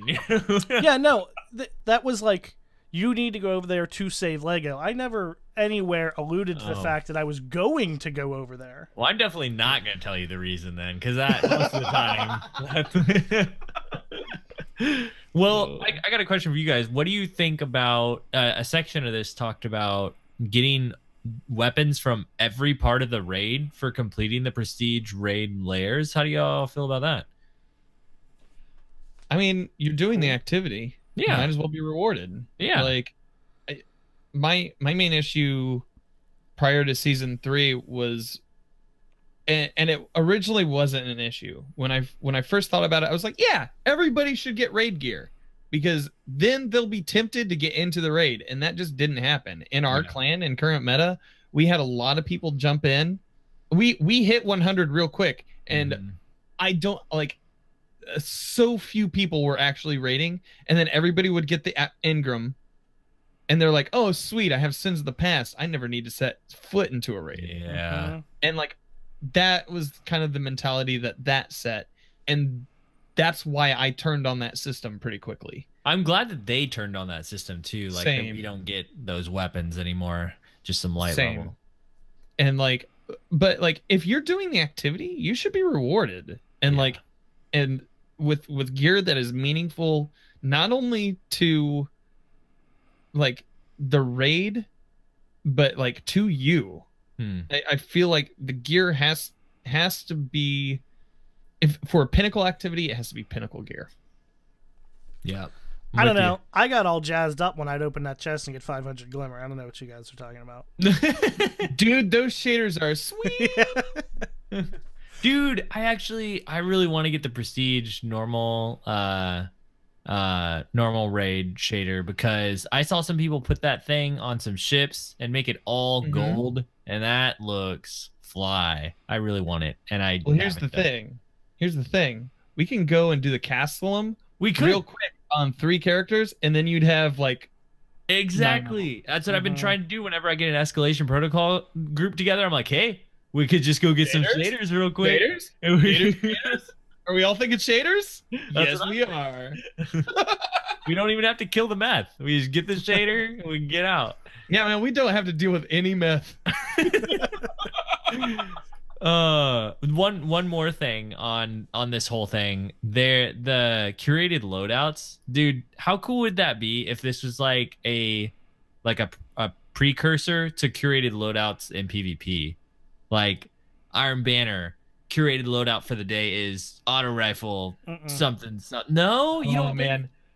Dude, you have like that's why I was like, the elitism on the PvE side is a little bit less. You would have so many people complaining on Twitter the day that happens in PvP, in anything PvP. It doesn't matter if it is something that is like Iron Banner, where people do not feel like they need to get the ornaments.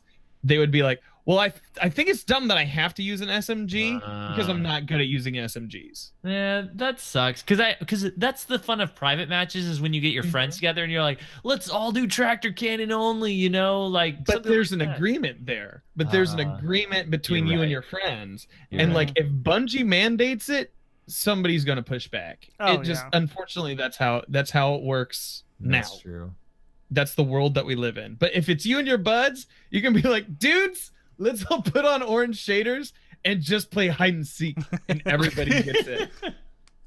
So, I don't know, man. Unless it's Hope, then he just shuts down every idea. I'm like, let's do this, and he's like, no, let's do this. Name one. I'm normally the one who does the ridiculous nonsense. No. Like whenever I'm like, let's play D2, and you're like, nah, I'm gonna play PUBG. See ya. Oh, Like, wait, that's not fair because generally it's all of us and you on these opposite schedules. We'll play D2 for 4 hours and we're like, oh, you know what? We're going to take 10 minutes to go play PUBG. And I'm like, Lego, oh, you just got on, like, you're home. Do you want to play PUBG? No, I'm going to go play Destiny. Well, I mean, we just played Destiny. Sorry. Yeah, that's fair enough. Yeah, I'll let you off the hook for that one. Yeah. Let's jump that into got these. way more serious. Like, that sounded like we were actually. Like, it did sound serious, but we're not. We're not. Guys, Get a marriage counselor. I like. We actually got Dan on to be on our mediator here on this podcast. I like got to the end of that person. I got to the end of that explanation and I was like, this is ridiculous. Yeah, you were so serious. Yeah, I don't know was what like, just happened. How do I respond to that? I don't know. Compelling. Compelling podcasting. That's what we're all about here, folks. Mm-hmm. Okay. I love you all. No, this stuff with collections. Hey, this stuff with collections Good news. is pretty Good news. compelling. Good news. It's pretty compelling. It's compelling for my vault space. Yeah. Well, So let's get into this. I'll go by one. We don't have to read them all at once. So we got what items from year one inventory will collections track. It will collect weapons, armor pieces, ghost ships, sparrows, emblems, or shaders, which I'm very curious about how the shader collection thing's gonna work. But available in year one of Destiny 2. And I'll go and read the second one because it's a really big deal. Is there anything I can dismantle before Forsaken launches? If you have an item in your inventory right now, you can safely discard it and retrieve it from the collections in September. This does not include consumables, so hang on to those if they matter to you. I like how they goodbye, speeders. I know, farewell right? forever. All my sparrows, all my All ghosts. ships. I think you got to do the next one too. It ties into this one. The next obvious question. I'll do the next one for Hove. If I dismantled something previously, will it be waiting in my collections this September? Your collections will begin with every piece of gear that you are holding in inventory or within your vault upon the launch of Warmind. If you had dismantled an item prior to May 8th, it will not be available in your collection. So if you've kept it up to Warmind, it's yours. So did you delete everything before Warmind, Hove? Is that why this is important to you? No, I just think the first one just says if you have something right now, yeah, it's good.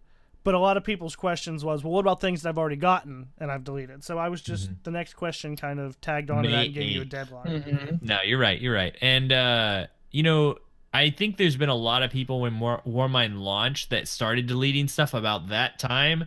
So I think you're good. Like as long as you held on to it until Warmind, you should be safe. I know with my schedule of playing throughout year one, I can't imagine I'm going to be missing anything because I don't think I played enough up to Warmind to have really had to make any decisions to delete anything decent. Since Warmind, maybe I'm kind of like, oh well, whatever, I don't need it, and I've deleted it. But if it was after Warmind, then it doesn't matter. So. I'm really curious about. I just want to know how you are gonna get stuff back. Because it says the second one you can safely discard it and retrieve it from collections, and it says shaders up there and it says weapons. So I'm wondering what's that retrieval process gonna be like? So do you remember when they revealed Forsaken, on Bungie, how they had that light UI? Thing? They're like, guys, this is only something that we're playing with right now. This is not going to be the final product. But there was a collections tab on your character sheet. Like when you brought that up, I think it was over close to clans. So my guess is the collections is not like a specific place that you go to. It is a section that you're able to go to on your character at any time, which is that crazy. you'd be able to sort through. Yeah. Well, I mean, it makes sense. It does. Like they give you a lot. I just had a thought and I was like, man, that makes it doesn't make sense that we don't have our vault available from that sheet then. But I could be wrong. But it's basically spaghetti code. vault. Yeah, it's basically a vault. It's a forever vault. It's a vault where all your dreams of yesteryear can come back at any time. with the simple use of some glimmer or like some shards or maybe even some bright dust. Man, I need to screenshot y'all how many what are they called, the engrams, the prototype engrams. Is that the Warmind engram that we get right now from Eververse? I've got, let me see. Oh my gosh. Are you playing right now? No, I just pulled up He's Dim. totally praying right now. And I've got playing. Oh my god. And praying. I've got 11 prototype engrams just sitting on different characters right now, and I'm afraid to open them because I don't want to lose. I don't have room for it all. But now, after reading this, I'm gonna get on D2. I'm gonna delete every ship, every sparrow, every ghost, all this Titan stuff that's ugly that I never wear, but I want to keep it just in case it's a collection thing. I'm just gonna delete all of it because it's a Titan. Oh, my bad. All that hunter stuff, because I don't need. I don't have any hunter or warlock stuff because I'm not collecting. So I'm not playing them enough to collect anything. Yeah, it's so disappointing in you. I know. I'm so excited about this vault stuff, though, guys. It's so exciting. Is there anything else exciting here? I haven't read this stuff yet. So they kind of talk about like about reacquiring. They're trying to make sure that it is fair to reacquire certain things. One of the things that they say, we have two main goals when deciding on reacquisition costs. Reacquisition isn't a currency sink. We aren't trying to make you spend all your hard-earned glimmer.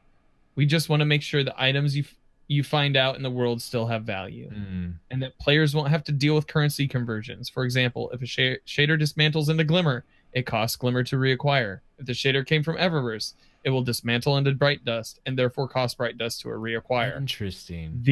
These same goals also are true of all collection items. So, it makes like they're just trying to make sure that their economy still works within the game. Okay, well, that makes me really glad for that gold shader from Prestige Leviathan, because if I get it once and I dismantle it and it turns into glimmer, I can just use glimmer to buy it, which is exciting. All the bright dust stuff is a little disheartening. I would like to, once I get something from Eververse, to just have it. You know, that makes right.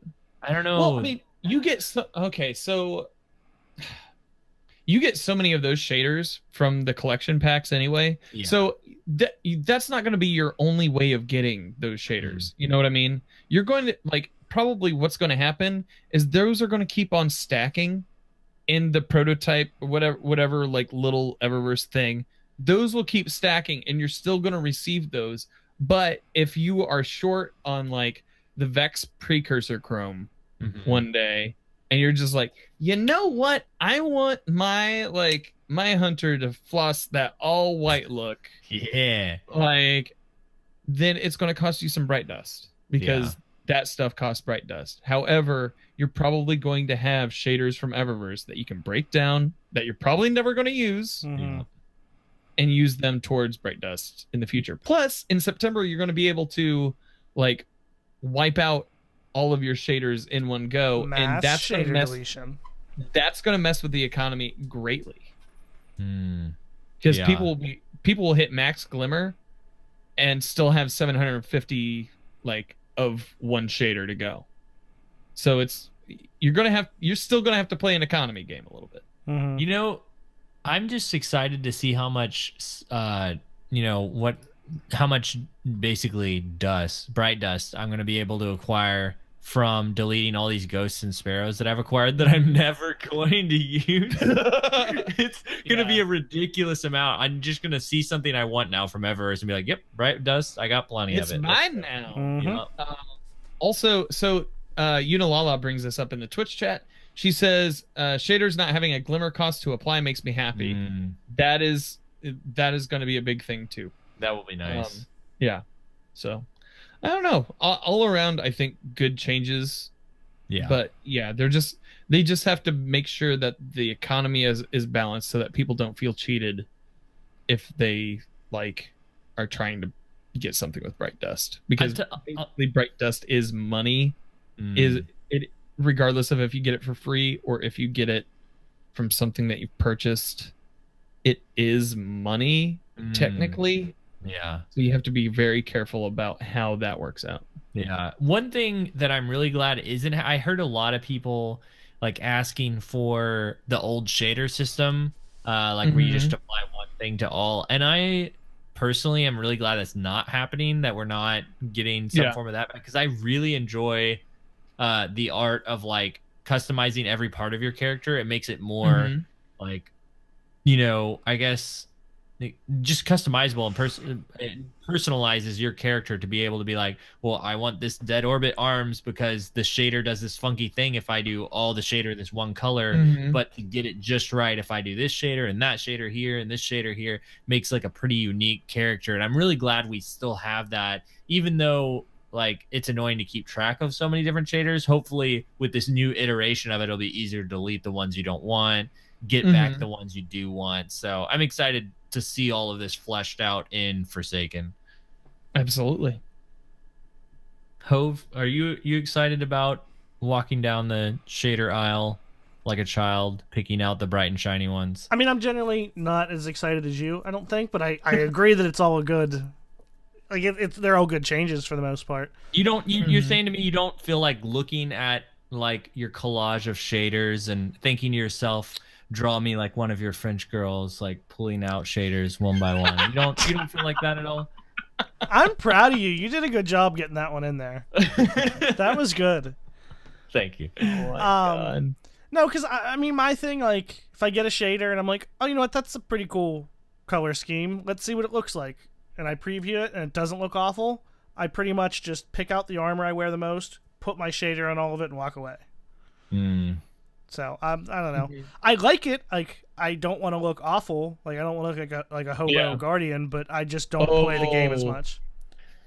My Xbox and my PC your characters, PC one, I bet. Buddy, they look, man. The fashion police are coming for them hard. Yeah, okay, I got a story for bad fashion, and those who've been listening for a long time will probably remember this, but the first Trials run ever that we did, it was with Hove, were you there? Who's we? What? The first Trials, like the first weekend Trials was out. In Destiny 2? Yeah. No, Destiny you didn't. 2. You didn't invite me. Okay, it was me, Claw, and I think maybe Monk or Windler or somebody, I can't remember who was the fourth, but Triton was in there too, and all of us had like decently skinned, you know, guardians, and Triton had like the woodland EDZ arms, like big bulky, like with the generic green and black looking thing, and then like a red chest and like some blue leg, just completely every other color. And we were like, Claw, every single game it did the long animation of the dun dun dun dun dun, and Triton's character would come up just looking ridiculous, and Claw's like, what are you doing? Why are you making us look bad? Like every single game he just looked ridiculous. Finally he had to put on like the default Crucible shader and everything, because that was all you had when you first started playing, you know. But I'm sure Claw said every time, unbelievable. He did.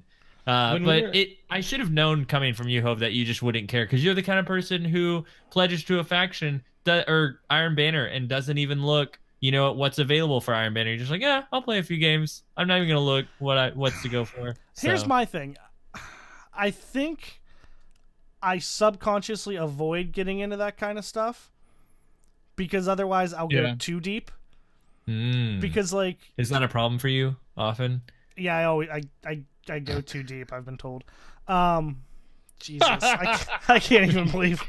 I lost my train of thought. I'm not even gonna make the joke I was going to make after that because I see the look on your face. He's just like, I don't know. I generally I don't know. I go like the Future World Cup with the faction rally. I was like, oh, these kind of look cool. So I did make sure that I went and got all of the ornaments for Future World Cup through there. So like, I don't want to know the Iron Banner ones, because then if they are really cool, then I'm going to be pissed if I don't get them. So I just kind of avoid it. It's kind of like when I went to college And I was like, man, if I go to these classes, like, I'll get a degree. I'm gonna have to do like work. So I just didn't go to class. And then there were no surprises, you know? I knew what was coming. Oh my gosh. You're called into the counselors. So you haven't just been showing up for class. Oh no, yeah, that's work. That's intentional.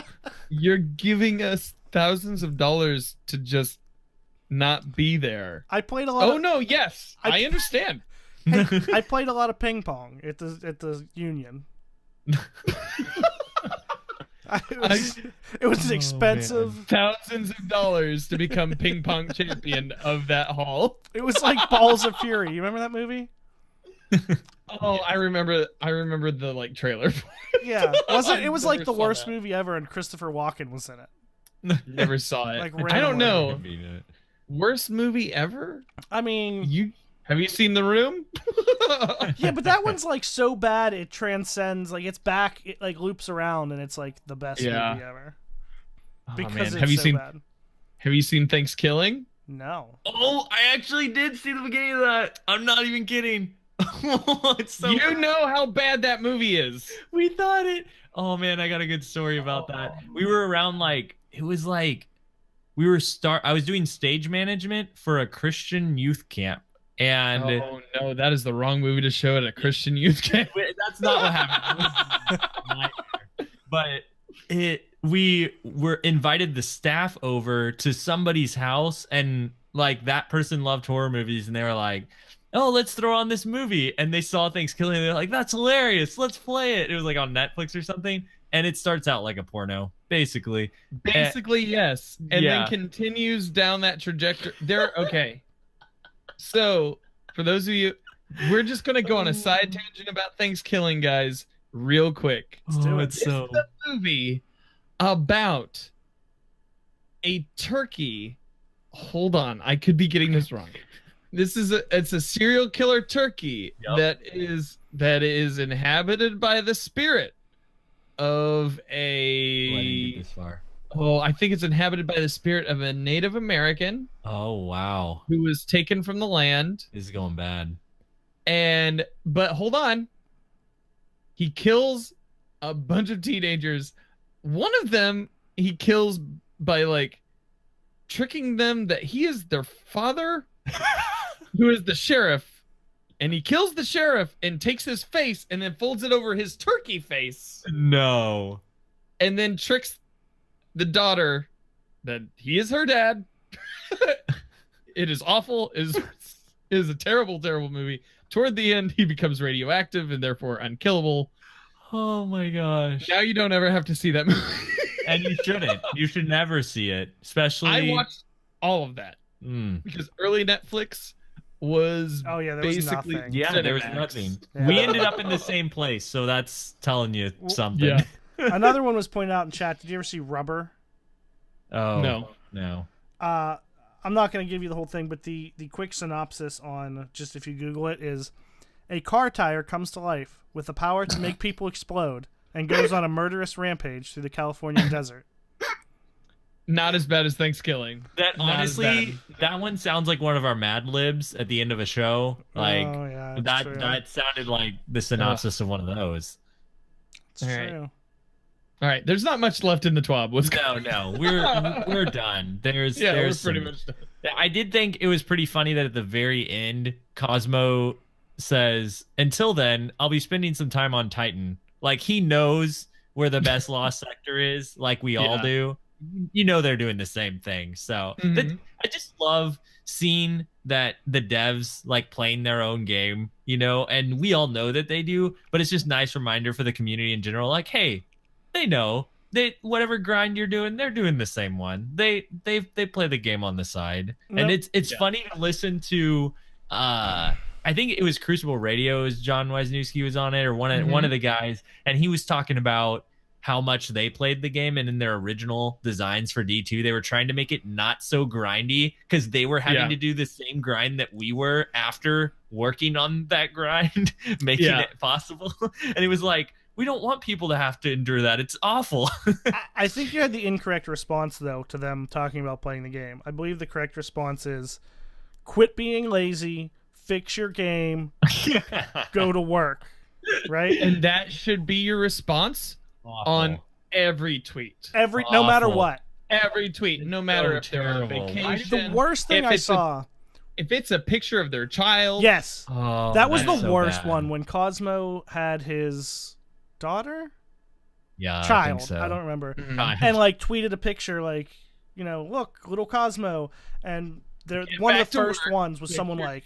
Yeah, and I was like, come on, man. Like... Yeah. It's awful.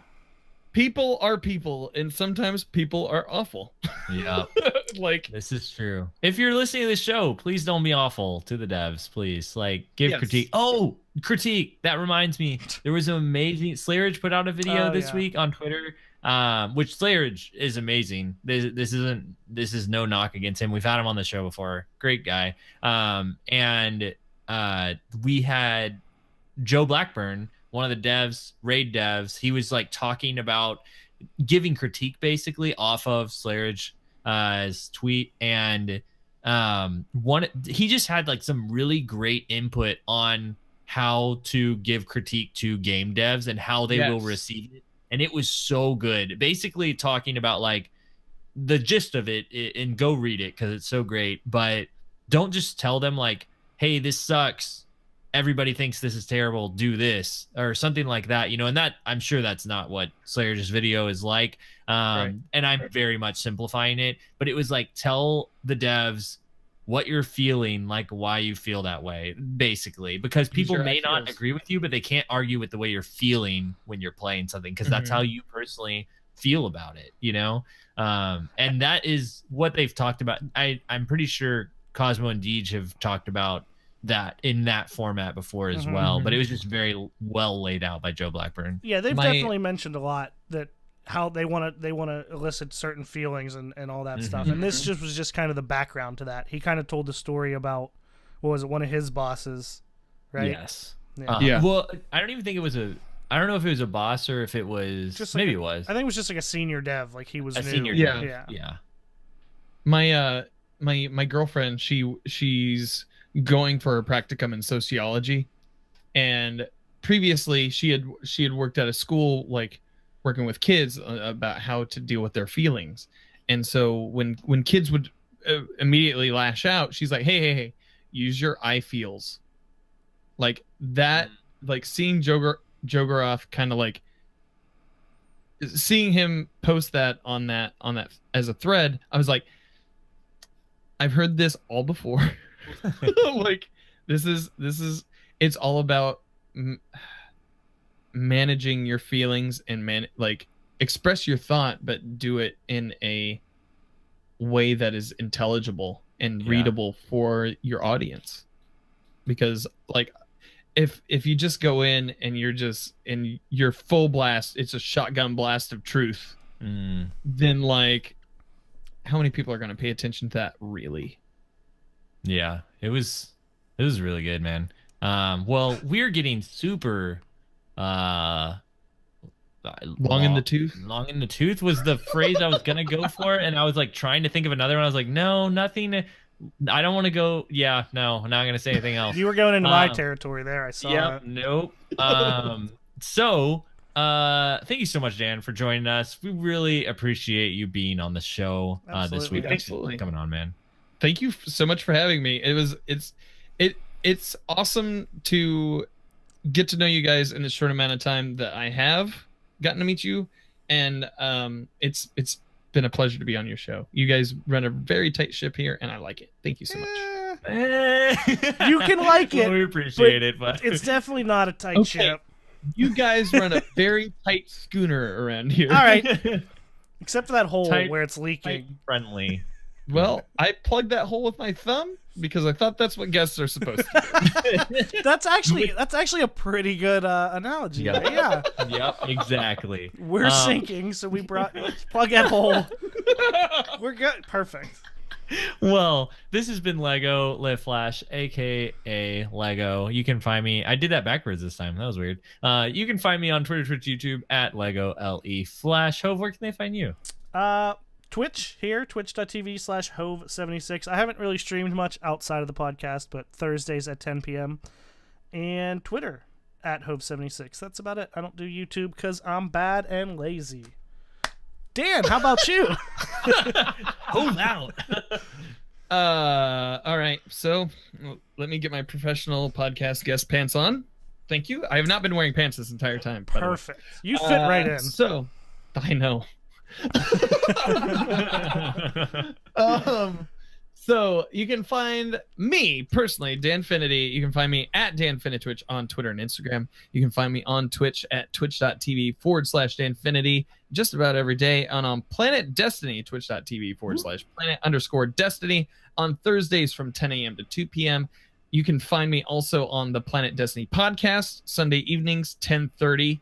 SideQuest Sunday, my personal podcast, where we talk about the origin stories of content creators. You can find at SideQuest Sunday on Twitter and Instagram, and just about every podcast platform available now. This week coming up, we have Guardian Outpost. Nice. Cool. Yeah. Y'all should definitely check that out. And if you haven't been listening to Planet Destiny, go check that out as well, because Dan is awesome on it. He's killing it. Dude, everybody's awesome on that. Dude, for real. So for real. I see Nim right now in Mhm. chat. For real. But yeah, y'all should definitely go check that out.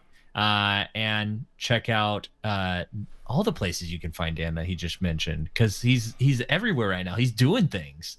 What was it? Somebody was like, Dan, how many podcasts are you on next week? And I was like, 4. Well, that's why. Did you notice? I saw one of your tweets today. I took a cue from you with our announcement tweet. I said we have our hashtag professional podcast guest on tonight. Yeah.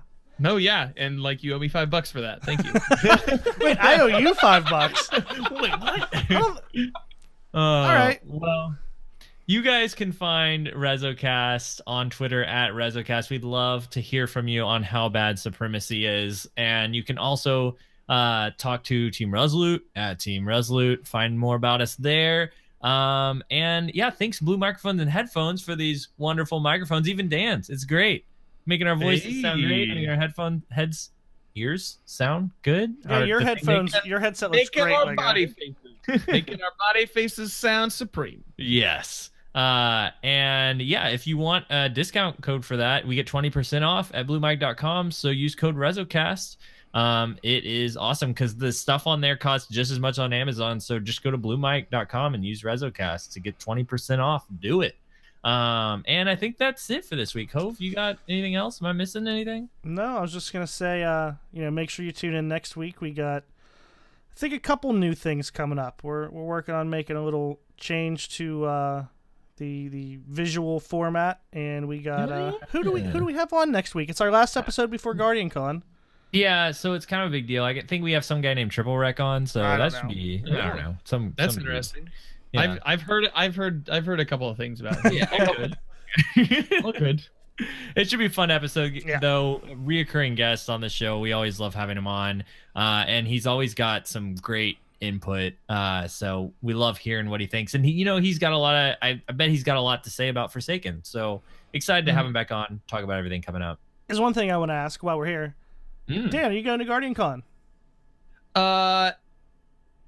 Okay, so as of this morning, it was a little dicey, but then through certain turns and events and stuff, I am going now. I am now completely 100% going, and yeah. Nim and I or not Nim, Mega Magwitch and I were gonna drive down from Indiana with a buddy, and then that buddy was like, "I can't go now," and it's my car. So Mega was able to find us a couple of like pretty cheap round trip flights, and yeah, so we're definitely going to be down there. Awesome. You guys going to be down there as well? I will be. Hove will be. All right. Lego will not Group be. hug, guy. I'm in. Let's do it. Hug. It's awesome. Hey, also on DCP, Wilson was on this last week and mentioned something about you and Butter, Hove, and I was gonna ask you what that entailed, but I don't want to know. I mean, so we'll it's just leave it at that. Me and Wilson meeting for the first time, and somebody's getting slathered in butter. I mean, it's pretty self-explanatory. Okay. Is it a stack of pancakes? Don't need to know No, anything it's else. one than of that. the two of us. Oh. Okay, so is it a stack of pancakes? Also, yes. Hove, you got anything else for us? No, that You is. ready to roll in? Hey, I'm good. I'm sorry. Okay, no. Well, since Hove's good, guys, I guess until next time, GG. GG. GG. GG Allen. PT Barnum.